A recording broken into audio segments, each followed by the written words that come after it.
Bom dia, irmãos e irmãs, que a graça do nosso Senhor e Salvador Jesus Cristo continue presente conosco nesta manhã. Nós vamos iniciar a nossa escola dominical, abrindo a palavra do nosso Deus. Nós vamos nos colocar em pé. Livro do profeta Isaías, capítulo 41, do versículo 8 até o versículo de número 13. Livro do profeta Isaías, capítulo 41, versículo 8 até o versículo 13. Nós vamos ler esse texto nesta manhã. Nós vamos fazer esse texto a uma só voz, como nós temos feito todos os domingos aqui na igreja, né? Os irmãos e irmãs aí leem junto com o pastor.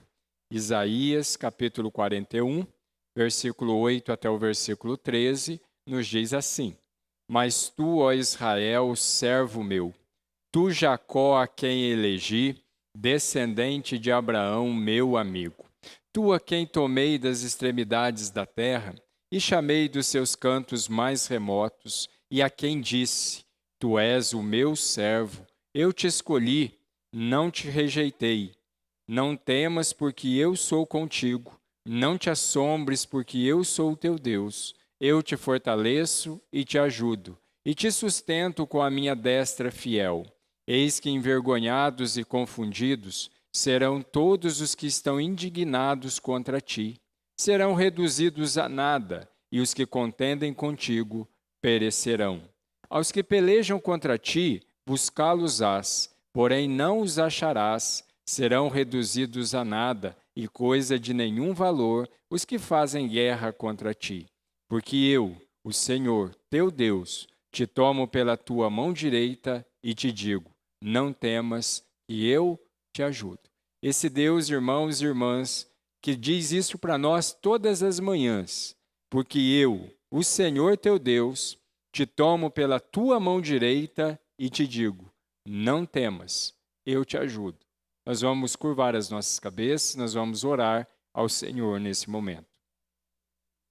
Senhor, queremos te agradecer, ó Deus, por essa manhã, pelas bênçãos, ó Pai, derramadas, ó Pai, durante essa semana, pelo teu cuidado, pelo teu amor, pela tua provisão. E agora, ó Deus, que nós estamos reunidos aqui, pedimos, Pai, ao Senhor, que o Senhor fale, Pai, ao nosso coração nesta manhã, através da tua palavra. Derrama, Pai, sobre nós a tua graça e o teu amor. Nós oramos, nós agradecemos, em nome de Jesus. Amém. Os irmãos e irmãs podem se assentar. Nós vamos abrir a palavra do nosso Deus, irmãos e irmãs, no primeiro livro de Samuel, capítulo 9, versículo 1 até o versículo de número 17. Quantos irmãos acham, só lembrando que essa semana nós não tivemos aí aniversariantes, né? Então, os aniversariantes agora está tudo do dia 5 para frente, tá? Então, primeiro livro de Samuel, capítulo 9, versículo 1 até o versículo 17. Quero ler aqui com os irmãos e irmãs. Primeiro livro de Samuel, capítulo 9, versículo 1 até o versículo de número 17. Saul busca as jumentas extraviadas e vai ter com Samuel. Havia um homem de Benjamim, cujo nome era Quis, filho de Abiel, filho de Zeror, filho de Becorate, filho de Afias, benjamita, homem de bens. Tinha ele um filho cujo nome era Saul, moço e tão belo, que entre os filhos de Israel não havia outro mais belo do que ele. Desde os ombros para cima, sobressaía a todo o povo. Extraviaram-se as jumentas de Quis, pai de Saul.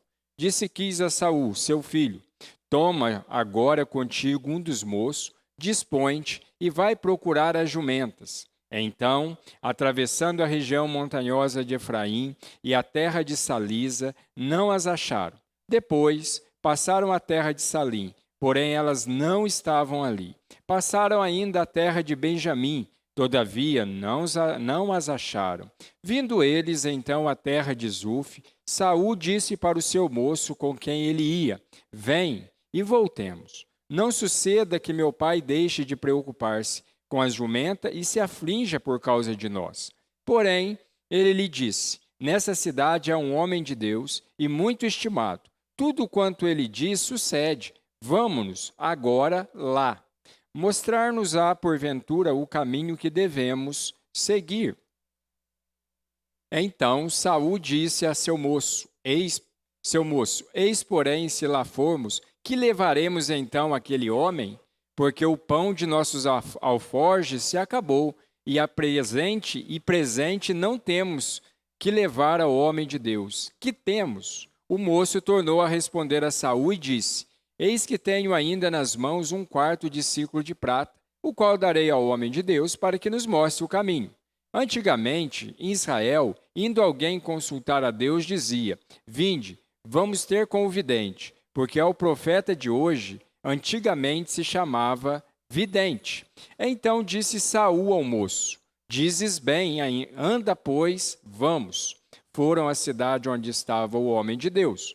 Subindo eles pela encosta da cidade, encontraram umas moças que saíam a tirar água e lhe perguntaram: Está aqui o vidente?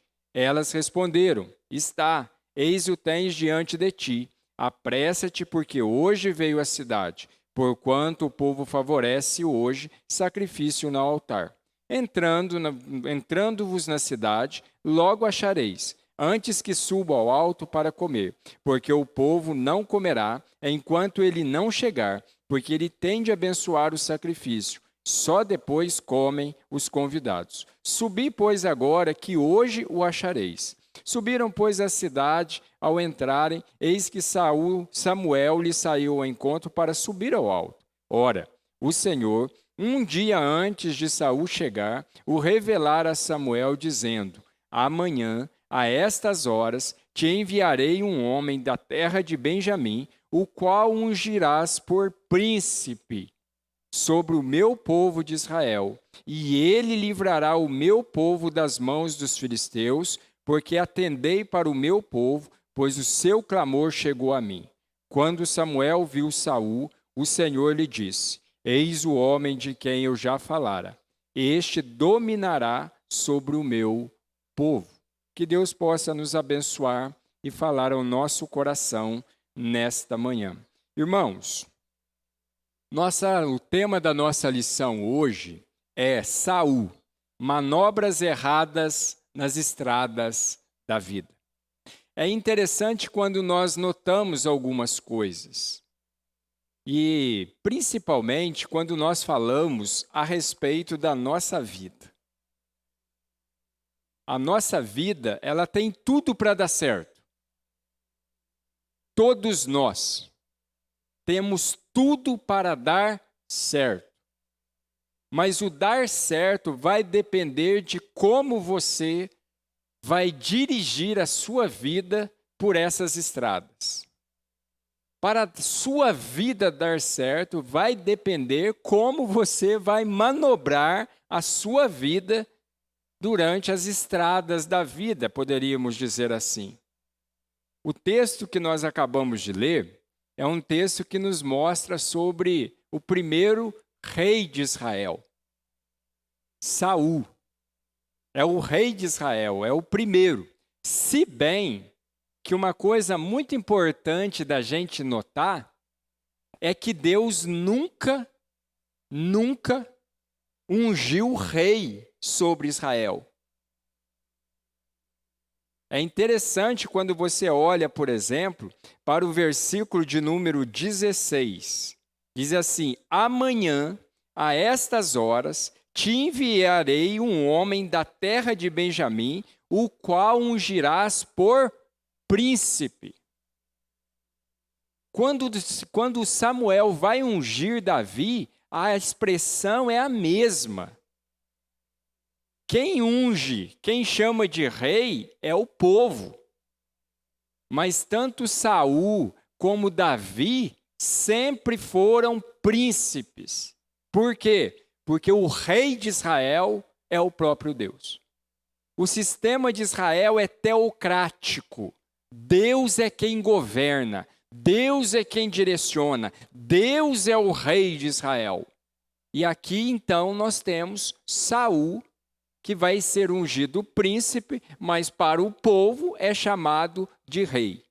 Para o povo ele é rei, para Deus ele é príncipe. O que nós precisamos entender é que ainda que o povo ache que Saul governa tudo, existe um Deus que governa sobre todo o trono. Por isso a palavra de Deus diz que quem coloca reis e quem tira reis é Deus. É Deus quem institui. E nós estamos aí aproximando, esse ano aí da política, municipal, e nós devemos orar. É momento de oração. É momento de nós orarmos ao nosso Deus. Mas é momento também de nós termos consciência com o nosso voto. Deus unge príncipe sobre Israel, porque Deus é o rei de Israel. E aí então, Saul vai ao encontro de Samuel, mesmo sem saber que esse encontro já havia sido preparado por Deus. O versículo de número 16 mostra bem isso também para nós. Deus já havia falado para Samuel: amanhã, a essas horas, te enviarei um homem da terra de Benjamim, o qual ungirás por príncipe sobre o meu povo, sobre o povo de Israel. As jumentas somem.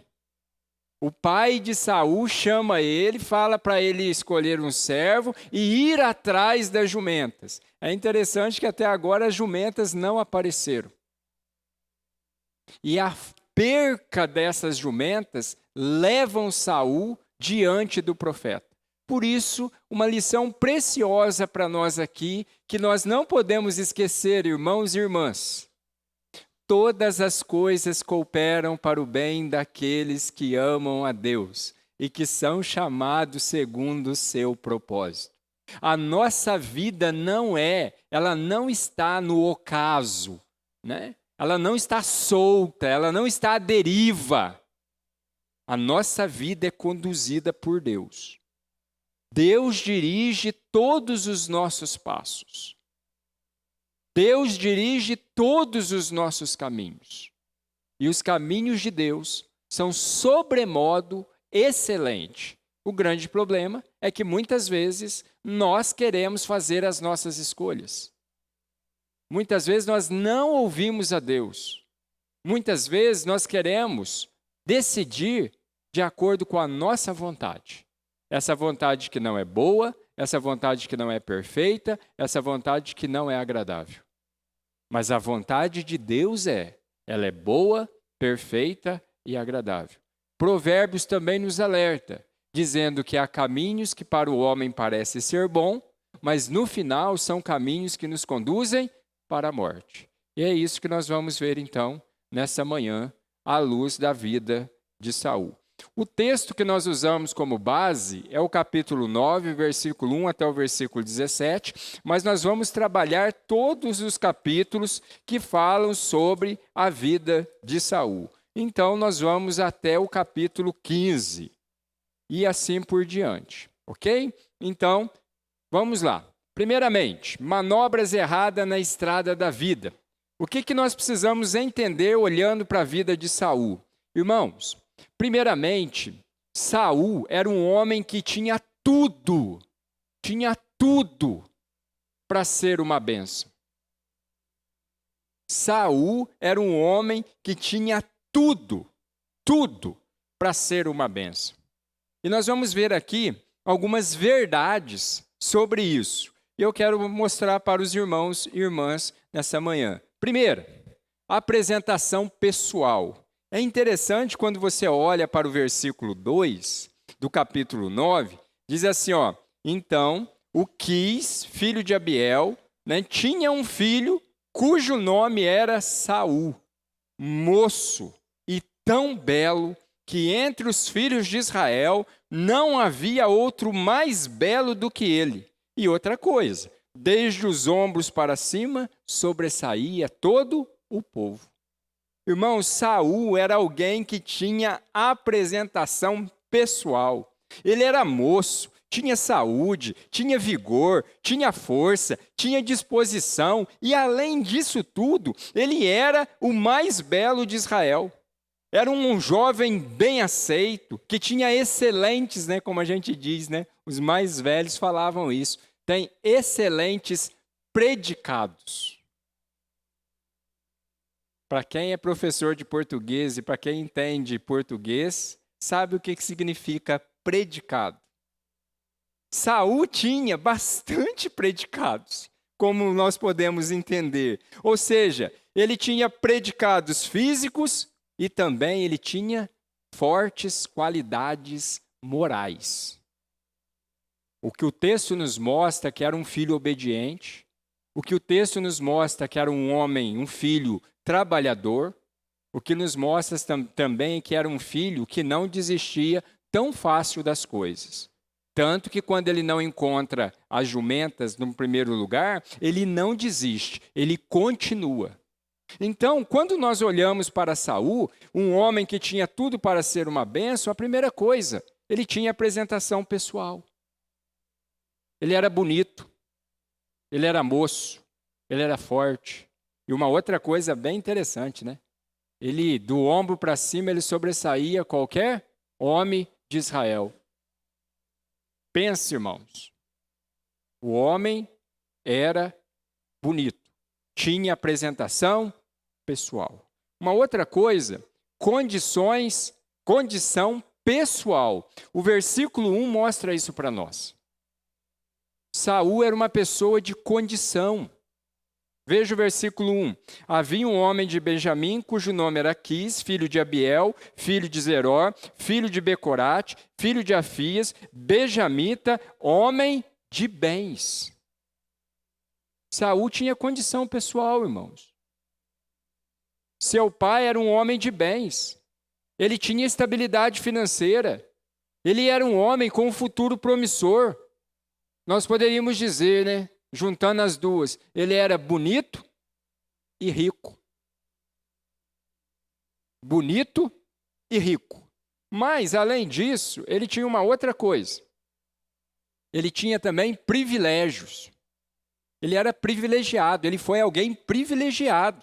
Veja o versículo 15 até o versículo de número 17, mostra isso para nós. Ora, o Senhor, um dia antes de Saul chegar, o revelara a Samuel, dizendo: amanhã, a estas horas, te enviarei o homem da terra de Benjamim, o qual ungirás por príncipe sobre o meu povo de Israel, e ele livrará o meu povo das mãos dos filisteus, porque atentei para o meu povo, pois o seu clamor chegou a mim. Quando Samuel viu a Saul, o Senhor lhe disse: eis o homem de quem eu já te falara. Esse dominará sobre o meu povo. Ou seja, Saul, irmãos, foi escolhido para ser rei em Israel, em resposta ao clamor do povo. Nós devemos lembrar que, do contexto aqui, Israel começa a olhar para os povos, né, vizinhos, que fazem fronteira. Todos esses povos têm reis, mas Israel ainda não tem. Então, o povo levanta um clamor, o povo começa a pedir um rei. Samuel chega diante de Deus e fala, né? Ali, olha, o povo está pedindo um rei. E Samuel fala também para o povo: eu roubei vocês em quê? Eu defraudei vocês em quê? E quem responde Samuel é o próprio Deus. Deus fala para Samuel: Samuel, eles não estão recusando você, mas eles estão recusando a mim. Deus, então, permite a Israel ter um príncipe, não rei. Porque rei de Israel é Deus. E Saul, então, irmãos, ele tem esse privilégio, ele é escolhido em razão, em resposta do clamor de um povo. Saul não foi lá e chegou lá e falou: viu, eu quero ser rei. Aliás, ele não tinha essa intenção. Mas quando você olha, você vai ver o seguinte: ele também estava já no coração de Deus. É interessante que não é Saul quem quer ser rei. Não é Saul quem escolhe.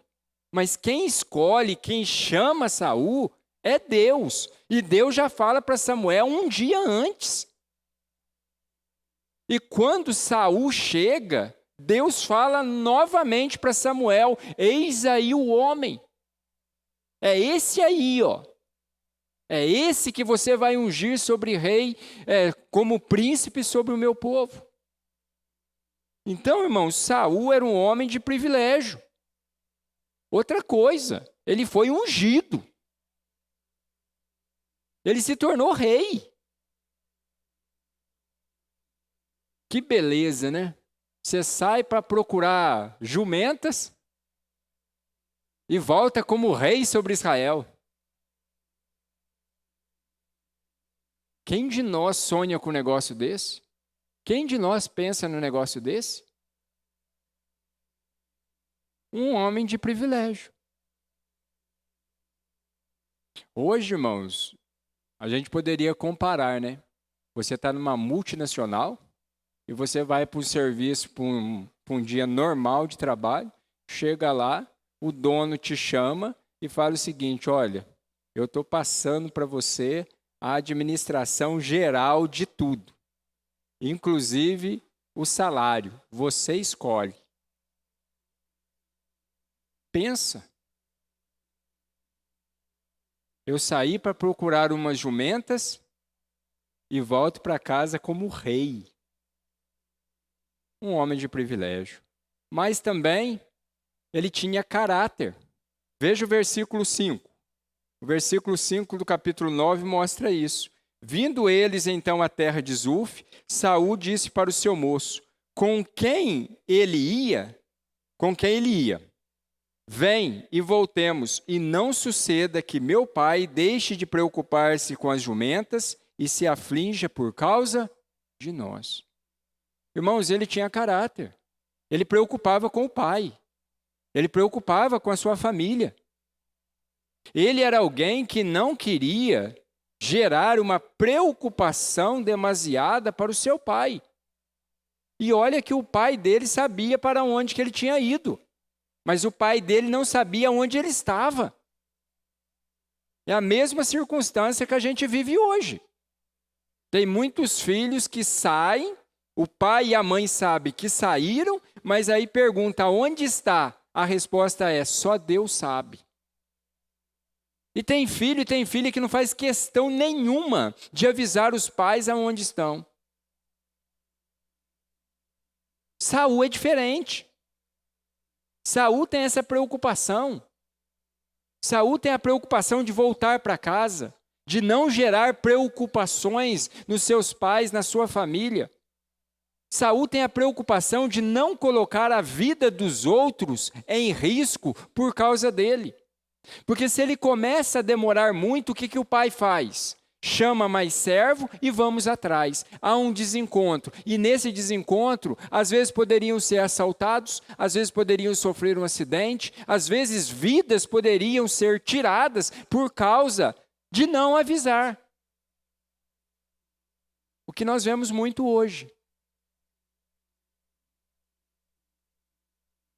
O que nós vemos muito hoje. Tem muitos pais que tomam conhecimento de que o filho se acidentou quando a polícia liga, quando o hospital liga. E olha, irmãos, que nós falamos de uma era onde você pode falar, como se diz, a hora que você quiser. Saul era um homem de caráter. Mas Saul também era um homem de relacionamento com Deus. Olha o capítulo 10, versículo 6, vai dizer isso para nós. O Espírito do Senhor se apossará de ti e profetizarás com eles, e tu serás mudado em outro homem. Ou seja, Saul recebeu o Espírito Santo, irmãos. Porque nós temos a presença do Espírito Santo no Antigo Testamento. A Trindade, ela se faz presente desde Gênesis capítulo 1. Mas é interessante nós entendermos algumas coisas. O Espírito Santo ainda não está de forma plena, permanente, como nós temos no Novo Testamento. Porque como Jesus mesmo diz que era necessário que ele fosse, para que o Espírito viesse. Mas no Antigo Testamento nós temos a presença do Espírito Santo. Por exemplo, ungindo e capacitando Oliabe e Bezalel. Agora, nesse caso aqui de Saul, porque a unção tem a ver com o Espírito Santo. O Espírito Santo, então, apossa de Saul e ele passa a profetizar, que era o sinal da presença do Espírito Santo. Isso mostra um homem que tem relacionamento com Deus. Olha só, um homem que tinha tudo para ser uma bênção. Irmãos, que currículo, né? Pensa. O homem era bonito, alto, forte, rico. Alguém de condição pessoal, nem tinha grana. Privilegiado. Deus já olhava para ele. Outra coisa, uma pessoa de caráter. Um bom filho. Outra coisa, irmãos, tinha relacionamento com Deus. Como que uma vida pode dar errado? Como que alguém com um currículo desse pode dar errado? Mas eu quero dizer para você que pode. E deu. E deu errado. Como nós vamos ver agora. E sabe por que deu errado? Porque Saul foi um homem que destruiu a sua vida com as próprias mãos. Esse homem com esse currículo invejável é o mesmo homem que destruiu a sua vida com as próprias mãos. E eu quero dizer algo aqui, irmãos, nessa manhã, para vocês que estão aqui e para você que está aí nos assistindo aí pela internet. Tem muita gente que tem tudo para ser bem-sucedido, mas que tem destruído a vida com as próprias mãos. E tem aqueles que, se não atentar para aquilo que a palavra de Deus diz, vão destruir a sua vida com as próprias mãos. E Saul fez isso. Eu amo a palavra de Deus porque a palavra de Deus nos mostra o que nós devemos fazer e o que nós não devemos fazer. E Saul é um exemplo disso. Não adianta você começar bem, se você não terminar bem. Alguém já disse, não importa como você começa, e sim como você termina. Algumas coisas não. Algumas coisas você tem que começar bem e terminar bem. Tá aqui o Rafael que está cursando engenharia civil. Faz uma base torta para você ver que você consegue endireitar uma casa. Faz uma base ruim, com material ruim, para você ver se ela não vem abaixo. Mas a vida nossa, irmãos, a nossa vida, nós temos que começar bem e continuar bem. Mas agora, e se eu não comecei bem? Deus, em Cristo Jesus, nos dá a oportunidade de reconstruir, de recomeçar e continuarmos para terminarmos bem. Então, um homem que destruiu a sua vida com as próprias mãos. Saul tinha tudo para triunfar, tinha tudo.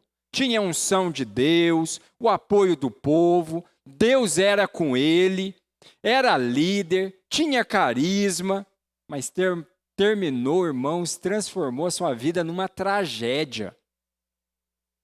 Uma tragédia. Saul fez uma série de manobras, né? Ali, erradas na estrada da vida. Quando chegava a uma encruzilhada, sempre tomava uma direção errada. Irmão, Saul era aquela pessoa que quando ele chegava e tinha uma encruzilhada, eu vou para a direita, eu vou para a esquerda, se a bênção estava à direita, ele ia para a esquerda. Se Deus falava para ele, vai para a direita, ele ia para a esquerda. E nós precisamos atentar hoje para a gente não fazer as mesmas coisas. Irmãos, tem um punhado de coisa aí que você está numa encruzilhada. Toma a decisão correta. Não vá destruir a sua vida com as próprias mãos.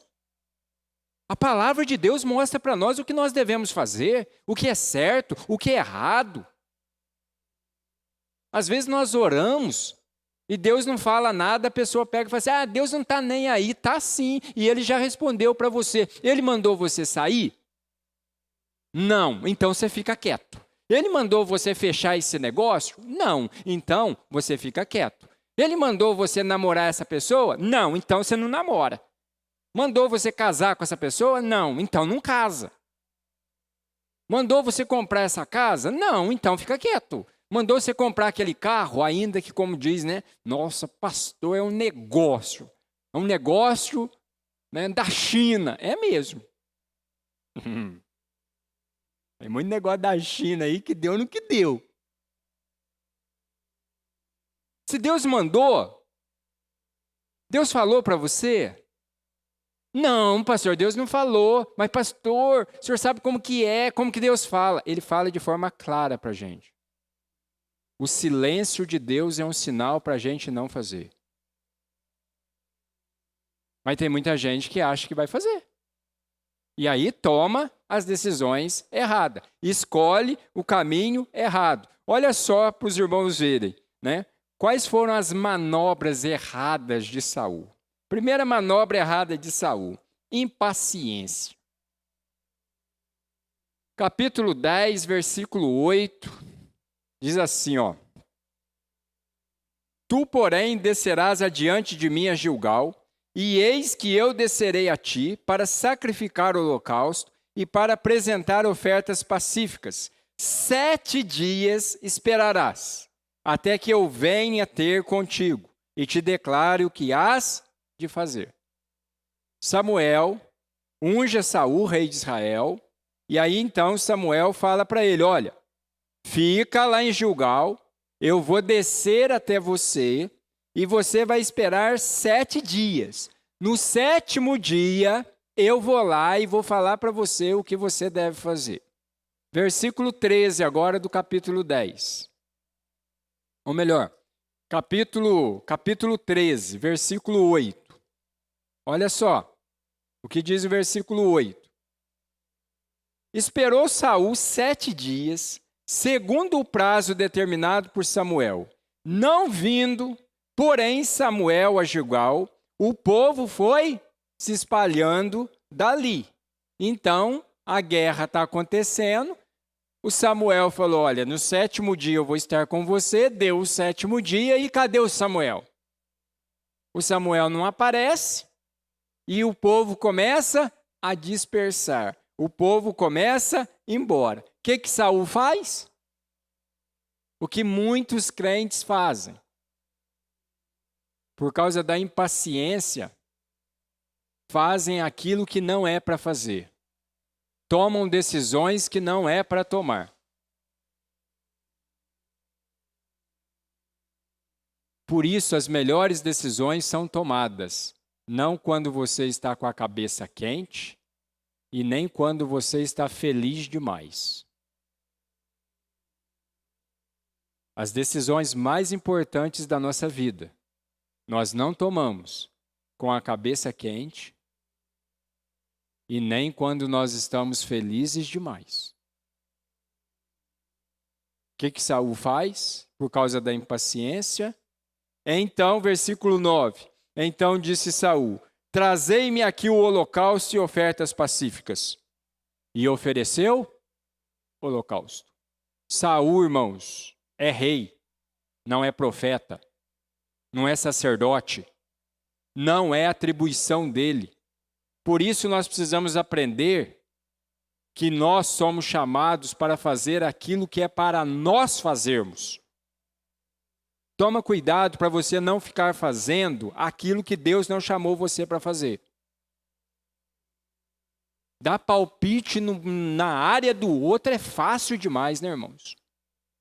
Mas fazer aquilo que Deus nos chamou para fazer é a nossa obrigação, é o que nós devemos fazer. Como diz uma música aí, né? Cada um no seu quadrado. Mas a gente não fica no quadrado da gente. A gente quer ir lá e quer atrapalhar o outro. A impaciência de Saul fez isso. E aí o versículo continua. Olha o versículo 10. Mal acabara ele de oferecer o holocausto, eis que chega quem? Eis que chega quem? Samuel. E veja o texto. Saul lhe saiu ao encontro para o saudar. Irmão, isso aqui é muito cara de filho, né? O pai com a mãe fala assim, não faz isso. Espera, tá? A hora que eu chegar, a gente faz. Aí, de repente, o filho ou a filha vai lá e tenta fazer sozinho e queima. E mal queimou, quem chega? A mãe. E o filho sai correndo, a filha sai correndo para saudar a mãe. E a pergunta é, o que você fez? E olha só o texto. Samuel perguntou, que fizeste? Respondeu Saul, vendo que o povo já ia se espalhando daqui, e que tu não vinhas nos dias aprazados, e que os filisteus já se tinham juntado em Miquimás, eu disse comigo, agora descerão os filisteus contra mim a Gilgal, e ainda não obtive a benevolência do Senhor. E forçado pela circunstância, ofereci o holocausto. Então disse Samuel a Saul, procedeste neciamente. Irmãos, vou traduzir para vocês. Samuel está falando para Saul aqui o seguinte, você agiu como uma mula.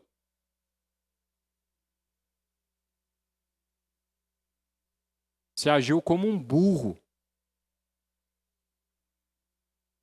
E aí Samuel continua.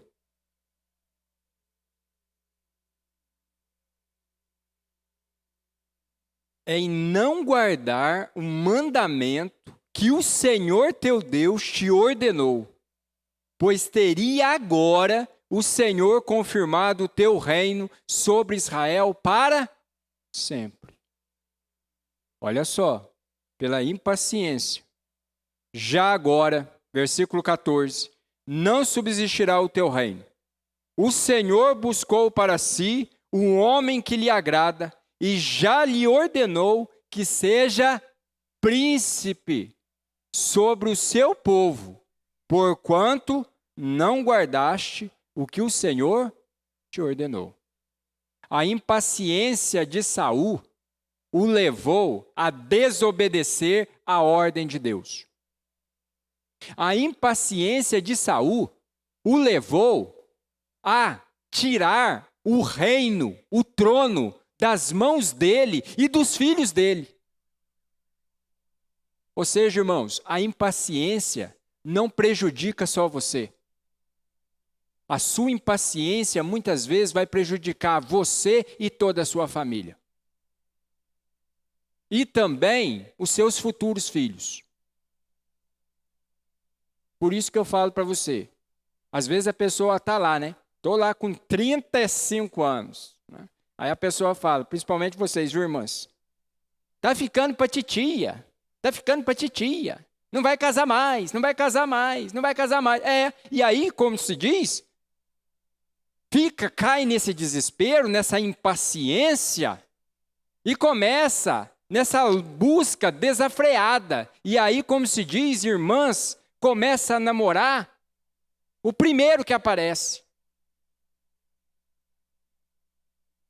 E aí depois, como diz uma frase que eu ouvi, você casa.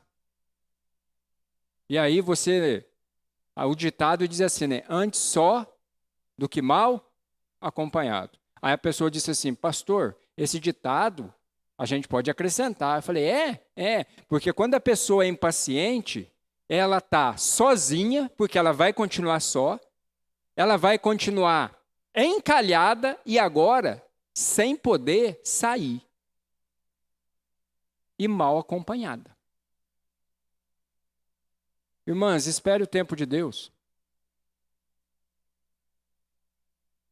Dedica em oração. Deus não erra. E aqui a minha palavra também para os rapazes. Pastor, não tem moça na igreja, né? A gente já viu essa frase, né? A gente mais escuta. Não tem aqui, mas em Santa Bárbara do Oeste, Piracicaba, Limeira, Americana, tem. Ai, pastor, na igreja, busque alguém com a mesma fé que você. Não seja impaciente. Pastor, os meus amigos estão todo mundo, é os seus amigos, não é você. Tenha paciência. Não jogue, não destrua sua vida com suas próprias mãos. Irmão, cuidado com os negócios. Não seja impaciente. Ore. Tenha paciência, Deus vai mostrar para você. Deus vai mostrar para você qual área você vai trabalhar, se esse negócio é para a honra e para a glória dele, se vai abençoar você, se não vai. Se você está para mudar de emprego, ore. Por que você está querendo sair? Será que você não está com a cabeça muito quente, não? Ou será que você não está feliz demais com a outra proposta que você recebeu, que você não está analisando as coisas? A impaciência me leva a comprar coisas sem ler as letras miudinhas. E o problema são as letras miudinhas. O que destrói a nossa vida são as letras miudinhas. Tanto que tem gente que fecha alguns combos e aí depois se assusta e vai reclamar. E quando vai reclamar, a pessoa fala, mas está aqui, ó, lá nas letras miudinhas. Irmãos, irmãs, é nas letras miudinhas que está o coração de tudo. Por isso, antes de assinar qualquer coisa, leia.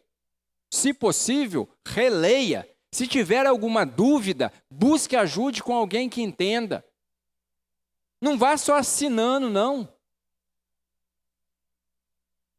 Você assinou, está assinado. E se a pessoa reconhecer firma ainda lá no cartório, você enrolou a sua vida. Por causa do quê? Por causa de impaciência.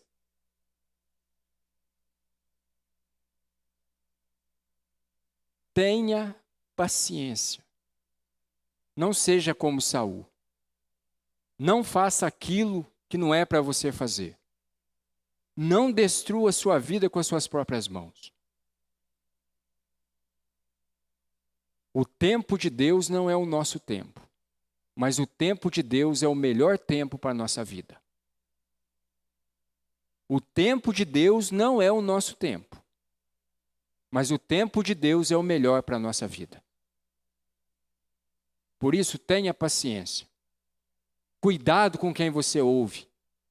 Saul diz que ele ficou ouvindo o povo.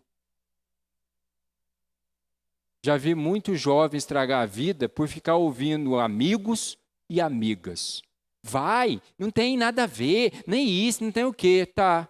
Estragou a vida com as próprias mãos. Por quê? Porque foi impaciente. Uma outra coisa que nós vemos. Juramento insensato. Capítulo 14, versículo 24. Olha só. O voto de Saul.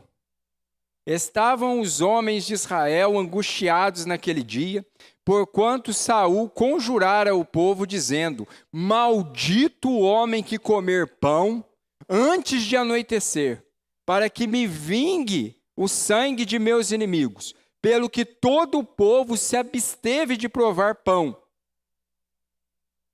Versículo 25. Todo o povo chegou a um bosque onde havia mel. Ah, irmãos, você com fome, aquele mel cheirando, filho. Ah, irmãos. Mas qual que era o voto de Saul? ninguém come o dia inteiro. Ninguém come. Olha o versículo 30. Diz assim: quanto mais se o povo hoje tivesse comido livremente. Deixa eu ler aqui com os irmãos, todo o versículo aqui, para a gente entender o contexto. Chegando o povo ao bosque, eis que corria mel. Versículo 26. Porém, ninguém chegou a mão à boca, porque o povo temia conjuração.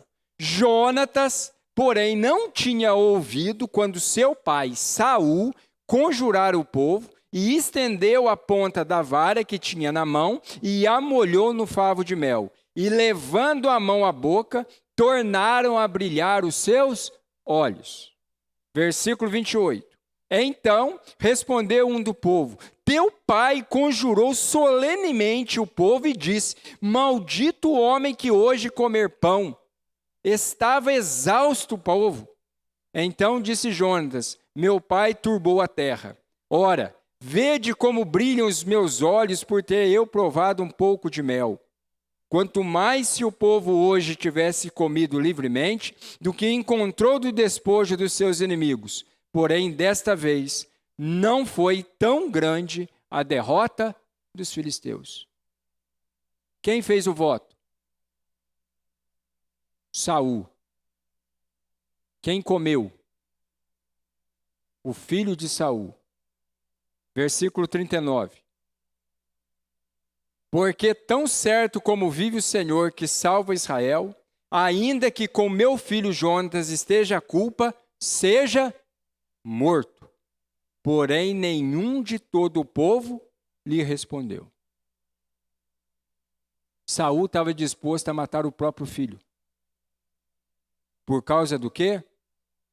Do voto. Quem salva Jonatas? O povo. Juramento insensato. Cuidado com voto. Crente diz que não faz promessa, né? Mas crente faz voto. Voto, promessa, juramento é a mesma coisa. Pastor, irmãos, esse ano eu prometo que eu vou ser um crente melhor. Se você não é, cuidado, Deus vai cobrar de você. Cuidado com aquilo que você promete. Deixa eu lembrar vocês de um outro voto.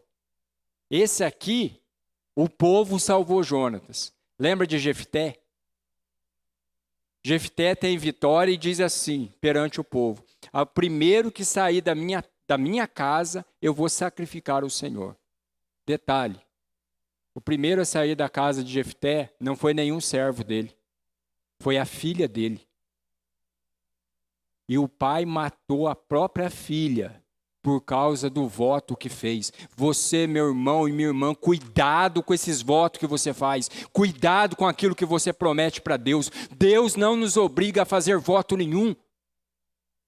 Mas uma vez que você fez, você tem que obedecer, você tem que cumprir. Esse ano eu vou ser dizimista, não é. Esse ano eu vou mais na igreja, não vem. Esse ano eu vou fazer isso, não faz. Você está prometendo para Deus, Deus está vendo. Cuidado com o juramento insensato. Cuidado com o voto. Cuidado com promessa. Você está destruindo a sua vida com as próprias mãos.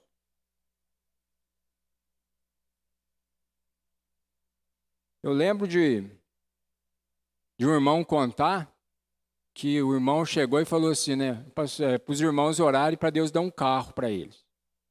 E quando Deus desse um carro, ele ia usar na obra. Ué, os irmãos oraram. Deus abençoou, o irmão comprou o carro. Só que aí o irmão não queria dar carona para ninguém. Deus não pediu o carro para a obra.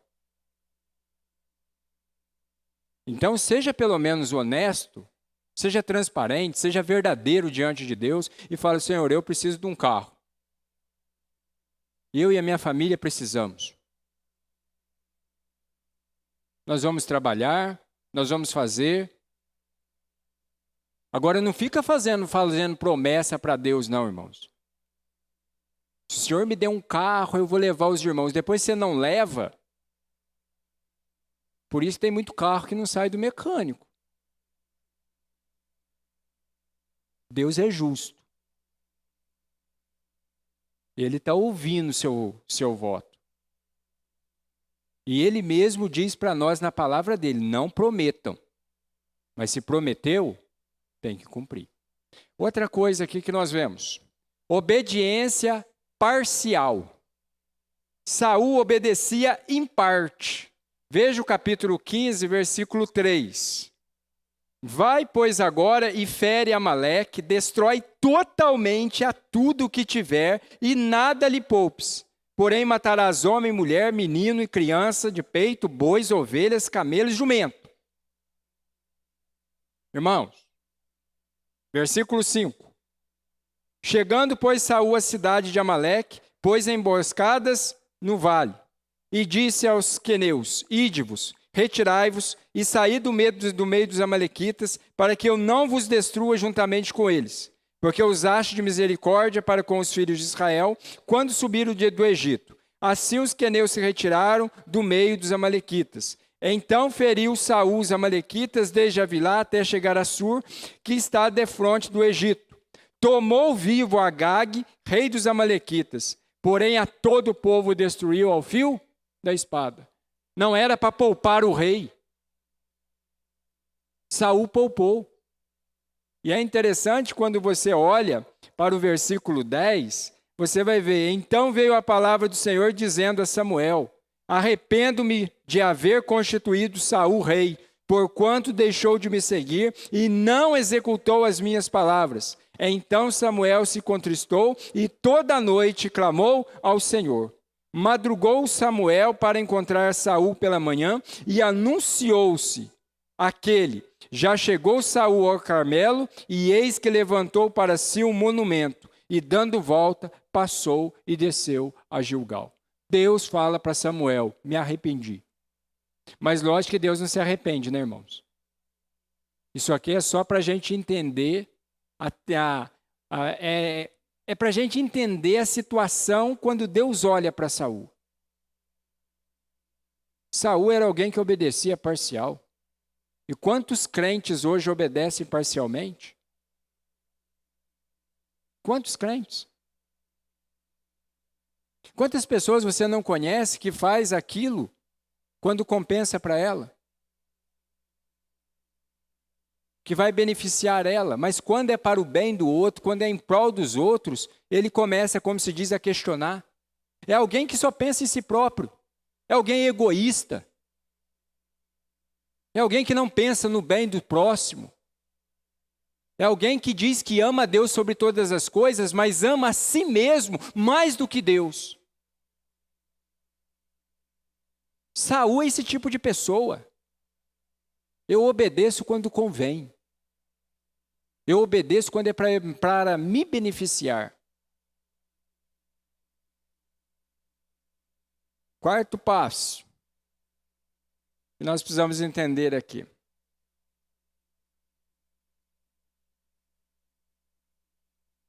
Saul é um homem extremamente ciumento. Capítulo 18, versículo 6 até o versículo 9 mostra isso. Olha só. Sucedeu, porém, que vindo Saul e seu exército, voltando também Davi de ferir os filisteus, as mulheres de todas as cidades de Israel saíram ao encontro do rei, Saul, cantando e dançando com tamborins, com júbilo e com instrumentos de música.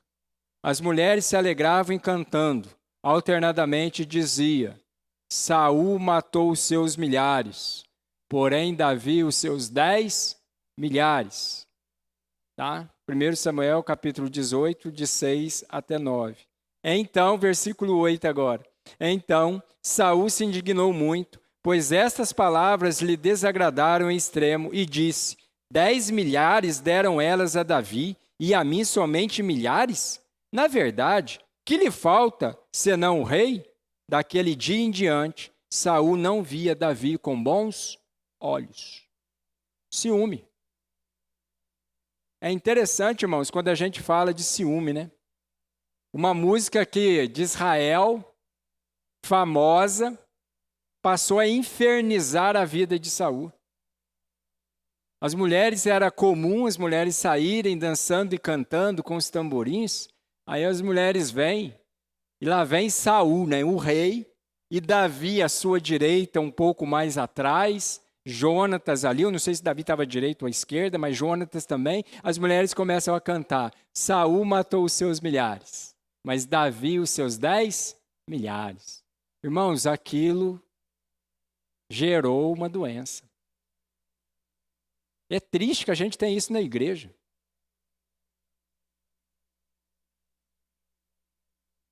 O irmão estava lá fazendo, aí o que que faz? Chega lá, entrega, não quero fazer mais. Aí vem um outro, assume e começa a fazer melhor. A pessoa, ao invés de se alegrar, a pessoa começa com ciúme. A pessoa começa a boicotar. A pessoa começa a procurar picuinha. Sabe por quê? Porque ela matou os milhares. A outra pessoa já está matando seus 10 milhares. Tem gente que gosta de sair em tudo quanto é foto. Tem gente que gosta de placa, irmãos. Tem gente que para funcionar você tem que ficar ali adulando. Mas quando você tira essa pessoa, quando essa pessoa é removida, ela se torna uma pessoa ciumenta. Ao invés de trabalhar para o bem comum, ela começa a ser uma oposição ferrenha. Ela está dentro do avião junto com você e torcendo para o avião cair, achando que ela vai sobreviver e você vai morrer. Pessoa ciumenta é terrível. Ela não consegue elogiar. Ela não consegue chegar e falar para você: nossa, que bom, parabéns. Nosso irmão Sebastião está aqui. E teve um domingo aqui que a Mirelle tocou o hino aqui, a Mirelle com a Aline. Aí eu cheguei para o Sebastião e falei: e aí, Sebastião? Eu gostei da expressão que o Sebastião usou. O Sebastião olhou e falou assim: pastor, como tocaram direitinho, como tocaram bem. Lógico que eu queria também chamar ele aqui para ele ajudar nós, né? Mas eu achei interessante a colocação dele, irmãos. Ele veio com elogio. Muitas vezes as pessoas aproximam com crítica.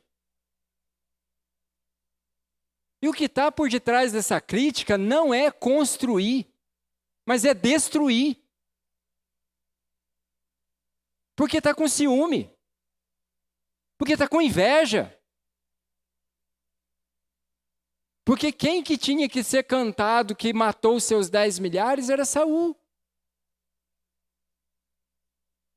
Mas o povo olha e fala: Saul matou os seus milhares, porém, Davi matou 10 milhares.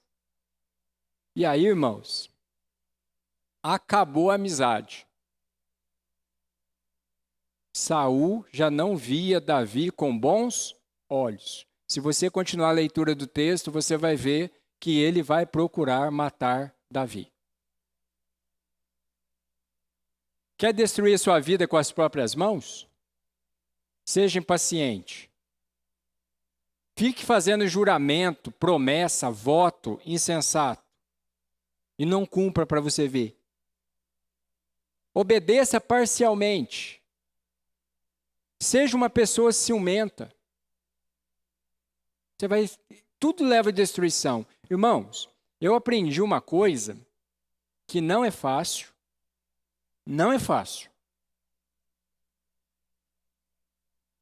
Mas a gente só ganha. Você tem que ajudar as pessoas a melhorar. Nunca piorar. Se no seu trabalho você tem um chefe, você tem que fazer o melhor. Aí a gente fala, mas o chefe trata a gente mal. Às vezes ele é o Saul e você é o Davi. Ele, às vezes, está com os olhos ciumento em cima de você. Mas como que a gente faz com essas pessoas? A gente continua a fazer o nosso melhor.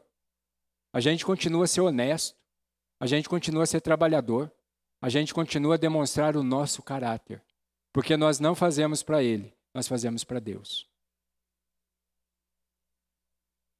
Saul matou os seus milhares, Davi os seus 10 milhares. O trono de Saul vai acabar. O de Davi será lembrado eternamente. Quem é você nessa história? Você é Saul? Ou você é Davi? Davi não se importou com os cânticos. Davi não deixou o coração ser altivo.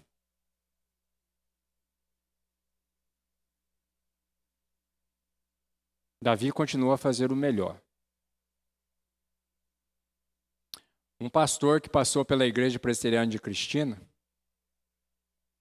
foi meu tutor no primeiro ano meu de seminário. Ele me acompanhou no IBEL, no primeiro ano de IBEL, depois ele virou meu tutor também no seminário, e a gente não se dava muito bem, por causa de visões diferentes. Eu ia pregar, ele corrigia até as vírgulas minhas. Eu me lembro de um episódio onde que eu disse que Paulo caiu do cavalo. E não só eu, viu? Vários pregadores aí já falaram que Paulo caiu do cavalo. Mas eu estava começando. O texto bíblico diz que Paulo caiu por terra. Da mesma forma como Jonas não foi engolido por uma baleia. O texto fala que foi um grande peixe. Quando terminou, eu ali feliz da vida, porque já tinha passado aquele momento de nervosismo, aquelas coisas todas. Pessoal da igreja, né? Giovanni, Deus abençoe, Deus abençoe, Deus abençoe. E quando terminou, ele falou assim, vem aqui, eu quero conversar com você. Falei, sim, pastor, tudo bem, e aí? Ele disse o seguinte, Paulo não caiu do cavalo. Paulo caiu por terra. Eu falei, pastor, nossa, eu falei isso, né? Falou. A próxima vez, leia bem o texto. Eu saí daquilo, irmãos, e fiquei 4 dias com aquilo na cabeça e no coração. Aí teve o estudo bíblico, eu chamei ele para uma conversa.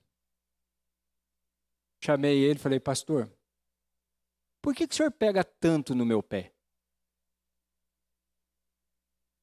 Parece que o senhor não deixa passar uma vírgula, pastor. Ele disse o seguinte, a gente só cobra de quem a gente acha que pode ir mais longe. Você tem condições de melhorar. Você não pode acomodar. Você não pode ficar preso aos elogios somente, mas você tem que aprender a ouvir as críticas e melhorar. E eu quero dizer algo para você. Você melhorou e melhorou muito, Giovanni. Muito. Mas você tem que melhorar. Irmãos, a vida nossa é assim. Dei um abraço nele. Passei a olhar para aquele pastor com outros olhos. Eu não esperava ele me chamar. Quando eu terminava, eu falava, pastor, e aí, o que o senhor achou? Tem alguma correção? Tem alguma coisa? E ele sempre dizia, Giovanni, você melhorou muito. Hoje não, tranquilo, continua assim. o sermão é seu, mas se fosse eu, por exemplo, você já pensou em olhar nessa lógica? Quando você estava falando, eu pensei nisso, eu pensei naquilo. Muitas vezes, irmãos, o problema não é o outro. O problema é a gente. Porque tem pessoas também que não aceitam críticas, não. Tem pessoas também que acham que está bom assim. É a síndrome de Gabriela. Eu nasci assim, eu cresci assim, e agora, grifo meu. Eu cheguei aqui e aqui está bom. Quando a pessoa fala, aqui está bom, é como esse copo. O copo cheio não segura mais água. Tudo que você jogar aqui, ele vai jogar para fora. Por isso a nossa vida não é copo cheio. Nós devemos ser, sim, cheios do Espírito Santo, porque o Espírito Santo nos mostra que nós devemos aprender, que nós devemos melhorar, que nós devemos crescer todo dia, toda hora e em todas as circunstâncias. Porque Paulo está na prisão, a sentença de morte já foi dada, e Paulo escrevendo para Timóteo diz, quando você vier aqui para me visitar, me faça um favor, traga para mim a capa, traga os pergaminhos, porque eu preciso deles. Alguém que está pronto para morrer, a sentença está dita, a hora está marcada, mas é alguém que não abriu mão de aprender, de crescer. Por isso, irmãos, cuidado com o ciúme. E aí, eu quero dizer uma coisa para vocês, para a gente finalizando aqui. Saul deu o último passo dele. Ele foi impaciente, ele fez juramento insensato, ele obedeceu parcialmente, ele tornou uma pessoa ciumenta. E aí, por fim, Deus já não fala mais com ele. O que Saul vai fazer? Ele vai consultar uma médium. A médium de Endor. E chega ali, o texto mostra que Saul e os homens dele, é bem interessante, irmãos. Sabe por quê? Porque Saul não vê nada. Quem vê é a mulher. E a mulher fala assim, eu vejo um homem como... Aí todo mundo vem e fala o seguinte, aí Saul fala, é Samuel. Aí a mulher pega e fala assim, é Samuel mesmo. Se Deus não estava falando com Saul mais por nenhum meio, por que Deus vai falar com algo que ele abomina? Com algo que ele não aprova? Com algo que Saul mesmo fez em obediência quando exterminou os feiticeiros, os adivinhos, os agoureiros? Por que Deus vai falar com ele através de uma feiticeira? Não é Samuel. Saul vai tirar a própria vida. E o triste, irmãos, o triste é que o fim dele foi trágico, porque Saul jamais se dispôs a arrepender-se. Em vez de voltar para Deus, sempre fez manobra que o afastou cada vez mais e mais. Foi afastando mais e mais. E não terminou bem. Não terminou bem. E se você chegar, eu acho que é primeiro livro das Crônicas, capítulo 30, se eu não me engano. Esse texto aqui eu não anotei, porque é um texto meio polêmico. Deixa eu ver se é ele mesmo. 1 Coríntios, 1 Crônicas.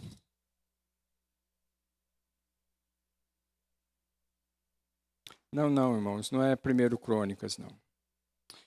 Se você ver o texto, você vai ver que Saul, o texto diz assim, e Deus permitiu a morte de Saul, porque ele consultou a médium Endor. Saul tira a própria vida. Israel é cercado. Saul então pede para o servo dele, para o escudeiro dele, tirar a vida dele. O escudeiro fala de maneira nenhuma. Eu não vou atentar contra o rei, não vou atentar contra o ungido. Saul então pega a espada, coloca e se joga. Um homem e tinha tudo para ser uma bênção. Mas foi um homem também que destruiu a sua vida com as próprias mãos. Ele suicidou.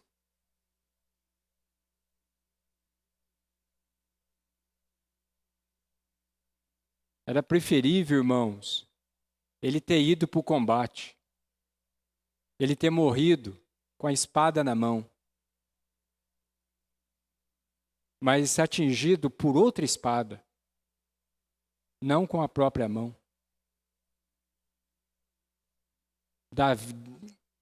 Saul foi um homem que tinha tudo para ser uma bênção. Tudo para ser uma bênção. Mas tirou a vida com as próprias mãos. Abra comigo em 1 Samuel, capítulo 31. Lembrei do texto aqui. 1 Samuel, capítulo 31. Aí vai falar sobre a derrota de Israel e a morte de Saul. Veja bem o versículo de número 4. 3, melhor dizendo. Agravou-se a peleja contra Saul, os flecheiros o avistaram, e ele muito os temeu. Então disse Saul ao seu escudeiro: arranca a tua espada e atravessa-me com ela, para que porventura não venha estes incircuncisos a me transpassarem e escarneçam de mim. Porém o seu escudeiro não o quis, porque temia muito. Então Saul tomou da espada e se lançou sobre ela. Vendo, pois, o seu escudeiro que Saul já era morto, também se lançou sobre a sua espada e morreu com ele. Versículo 6. Morreu, pois, Saul e seus 3 filhos, e o seu escudeiro, e também todos os seus homens foram mortos naquele dia com ele.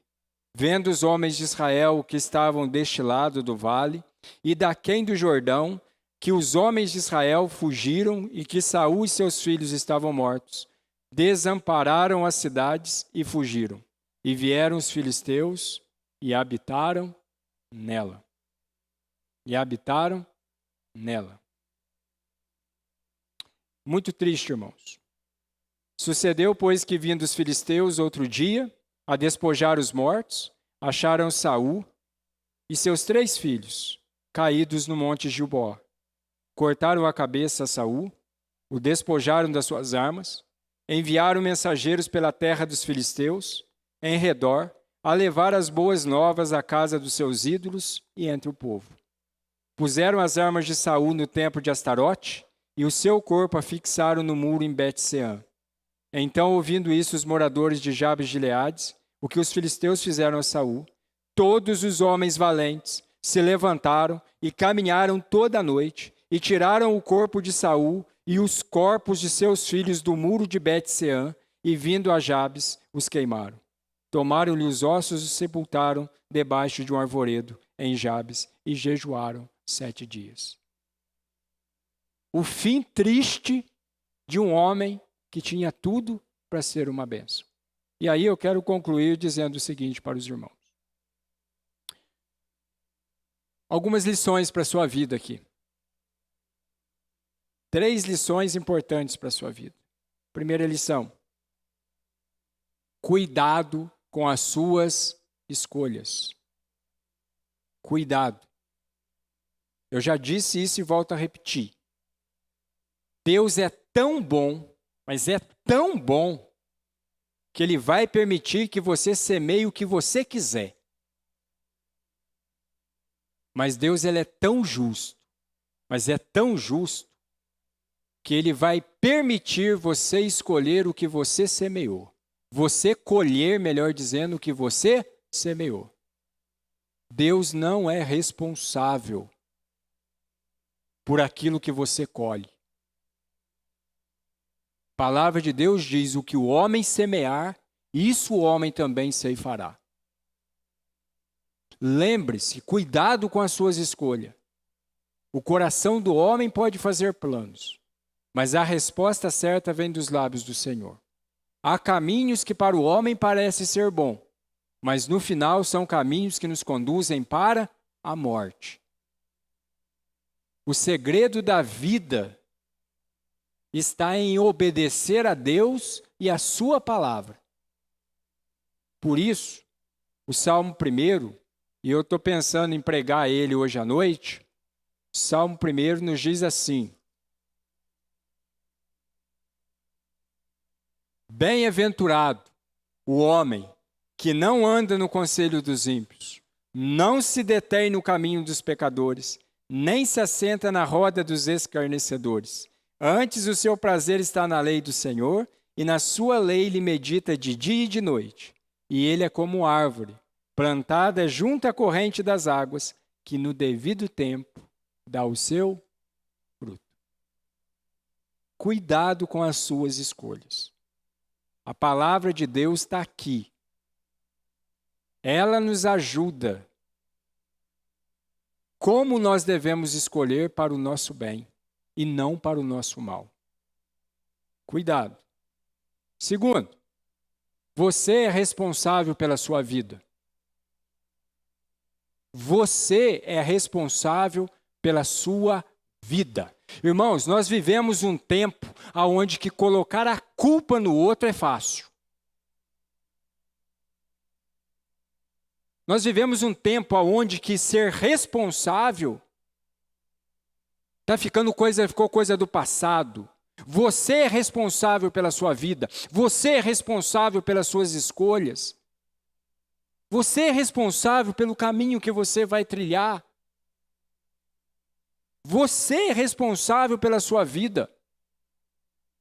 O médico, você vai fazer um exame, chega lá, o médico fala para você: olha, você está com um problema cardíaco. Você tem que parar de fumar. Senão você vai morrer. A responsabilidade de parar de fumar é do filho? É da filha? É do neto? É da neta? É do médico? Não é. A responsabilidade de parar de fumar é sua. É a sua vida. Pois quem vai morrer é você, não sou eu. Eu posso morrer de outra coisa, né? Irmão, você é responsável pela sua vida. Pastor, eu nasci num lar que não tem condição para nada. Filho, corre atrás, batalha. Põe Deus na sua frente e faça o melhor. Deus vai abrir portas. Deus vai colocar pessoas para abençoar você. Eu acho um absurdo hoje quando você vê os jovens, os adolescentes, falando assim: eu não estou tão preparado. Você entra no YouTube, você tem aula de tudo lá. Você tem cursos aí gratuitos, tem uma pancada de ferramenta que nós não tínhamos. Você é responsável pela sua vida. Você é responsável para onde você quer chegar, o que você quer ser. E nós precisamos falar isso para os nossos filhos, irmãos e irmãs. Meu pai não pagou curso para mim. Corre atrás. Levanta. Sai um pouco do WhatsApp, sai um pouco aí desse negócio do Instagram, do Facebook. Vá lá, tem vários cursos gratuitos, tem como, vai ler, vai estudar. Irmão, você é responsável pela sua vida. Você também é responsável pelas suas escolhas. E terceira e última lição: nunca é tarde para recomeçar. Lembre-se, o ideal é começar certo, continuar certo e terminar certo. Mas nós somos pecadores. De repente você começou certo e agora está longe dos caminhos de Deus. Está afastado dos caminhos de Deus. É tempo de recomeçar. Mas recomece da maneira correta. Eu gosto muito de Paulo, irmãos. E Paulo vem e diz assim para nós: aquele que está em Cristo é nova criatura, as coisas antigas se passaram e eis que tudo se fez novo. É esse mesmo apóstolo Paulo que nos diz: esquecendo-me das coisas que para trás ficam, eu prossigo para aquelas que diante de mim estão, para o prêmio da soberana vocação em Cristo Jesus. É esse mesmo Paulo que fala o seguinte: e o meu Deus, segundo a sua riqueza e glória, em Cristo Jesus, há de suprir cada uma das vossas necessidades. Sempre é tempo de recomeçar. Não faça como Saul. Não seja como Saul. Como diz o autor da revista, seu fim foi trágico, porque jamais se dispôs a arrepender-se. Em vez de voltar-se para Deus, sempre fez manobras para afastar-se cada vez mais de Deus. Como diz uma frase no Facebook, para todo crente que quer andar, que quer navegar para longe de Deus, Satanás sempre tem um barco à disposição. Para quem quer navegar para longe de Deus, Satanás sempre tem um barco à disposição. Que você não entre nesse barco, mas que você não faça como Jonas, mas que você seja como Paulo, obediente a Deus, andando nos caminhos de Deus e firmado nos caminhos do Senhor. Cuidado com as suas escolhas, você é responsável pela sua vida e nunca é tarde para recomeçar. Vamos orar? Senhor, te agradecemos, ó Pai, por esta manhã. Obrigado a Deus pela tua palavra.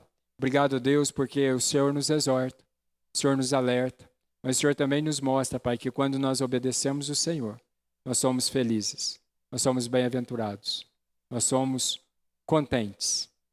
Por isso, Deus, continue, Pai, a nos ajudar a andar sempre de acordo com a tua vontade. Essa vontade sempre boa, perfeita e agradável. Oramos e agradecemos em nome de Jesus.